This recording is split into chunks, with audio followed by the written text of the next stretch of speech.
Something that I find myself having conversations about fairly often with friends or you guys in the comments is one reoccurring idea. I want more realism in GTA 6. I've heard this idea or phrase so many times in my life when talking about the next GTA, going as far back as Grand Theft Auto San Andreas, that it's almost begun to lose all meaning. What exactly is this more realism that people want in the game, and furthermore to that, do we actually want it? So I've picked a few of my favorite examples that I hear come up fairly often, and I'm here to tell you guys, you think you want it, but you don't. So hear me out for a minute and let's have a conversation about why realism in GTA 6 will suck the fun out of the game. So let's break this down to three different arguments I see fairly often. Argument number one. More realistic driving or driving returns to GTA 4 style. Man, if this isn't a comment I see almost daily, and have done since GTA 5 launched. Okay, so let's talk about it.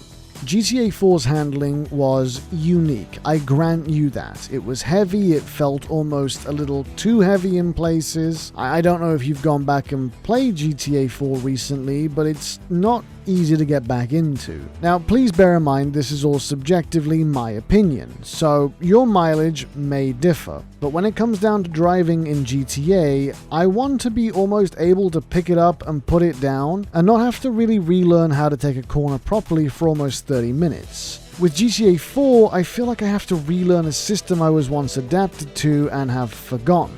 Is it better? That's highly debatable. GTA 5's system is definitely more arcadey, but it's not bad. Yes, some of the stunt-style driving can be silly, but I don't think going back to GTA 4 is the answer either. Now, I've played on roleplay servers for years which do have custom handling on them, and that can be tuned and altered. Also, I'm going to be referencing back to roleplay a few times in this video because a lot of these ideas have existed for a long time in GTA roleplay, and having played them, I can kind of talk more firsthand about them. Don't know what roleplay is? I made an entire video on this last week that you can go and check out here. So, in roleplay we have custom driving. I have tried drift driving, more realistic driving, GTA 4 style driving in GTA 5, and hybrids of all three. Does it make the game better?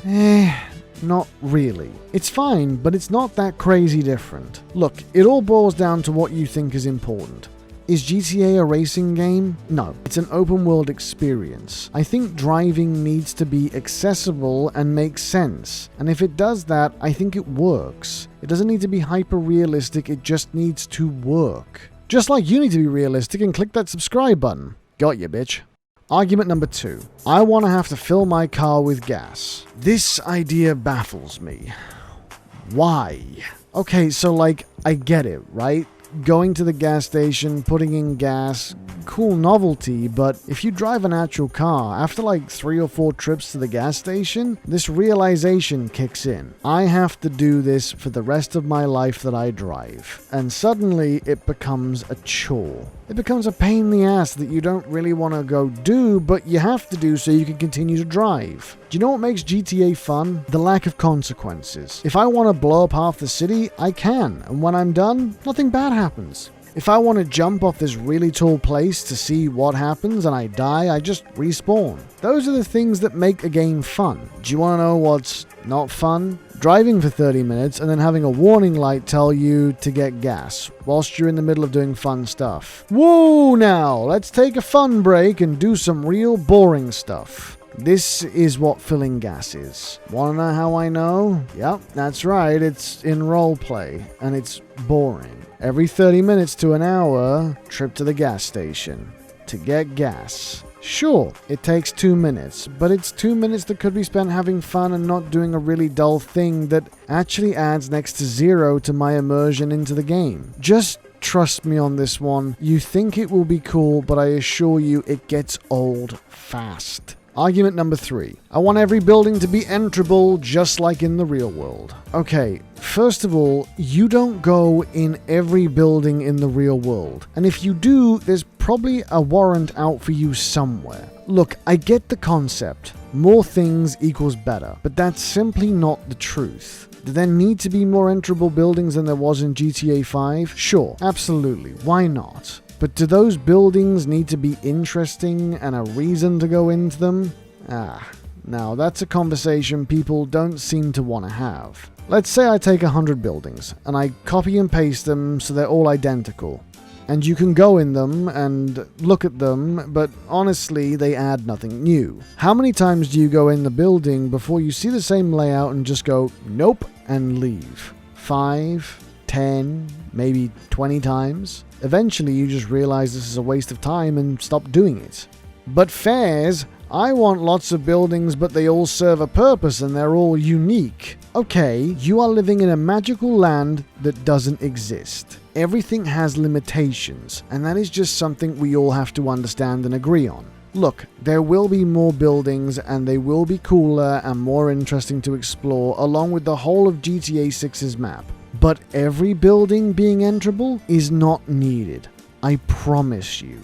I think the biggest thing is just how heavy and lofty expectations are when it comes to GTA 6. And yes, a huge part of that is down to Rockstar being really cagey with details. So we all get together and talk and theorize and come up with this crazy stuff. But if you set your ideas and expectations unrealistically high, you will be disappointed. And this isn't a game that should disappoint. So ultimately, let's keep our hopes and dreams grounded when it comes to this game, and let's also keep it fun for ourselves. Let's do one more. Argument number 4.